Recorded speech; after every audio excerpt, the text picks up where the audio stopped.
io lo dico sempre, un caso positivo non significa essere infettato, perché con il sistema di tampone molecolare posso trovare anche un virus che è già morto, oppure lo vedo solo dopo 30 e più cicli di amplificazione, che non è detto quindi che sia infettivo quel virus. Quindi infezione non vuol dire malattia. E poi c'è malattia e malattia, c'è la febbre, c'è il mal di gola, c'è il ricovero in ospedale perché ho un'ipossigenazione o ha difficoltà quindi respiratorie, e c'è il ricovero in terapia intensiva.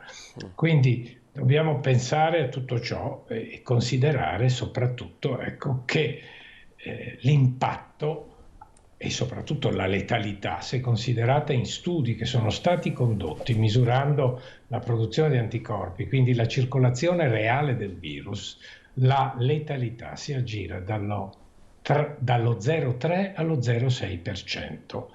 Noi ci dobbiamo cimentare con un virus che è pandemico, che non ha limiti o confini regionali, ma neanche nazionali, neanche europei e globale.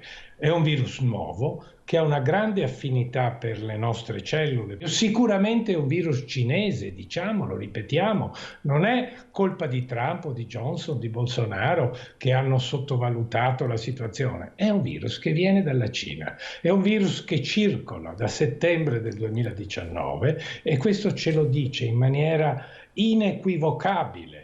Almeno 100.000 sequenze genomiche depositate, è una specie di orologio biologico che dice esattamente, queste sequenze ci dicono da quando il virus circola da uomo a uomo, e quindi è chiaro, è acclarato, è assodato che come nel 2002 i cinesi sono stati zitti per 6 mesi, qui sono stati zitti almeno da settembre fino a gennaio.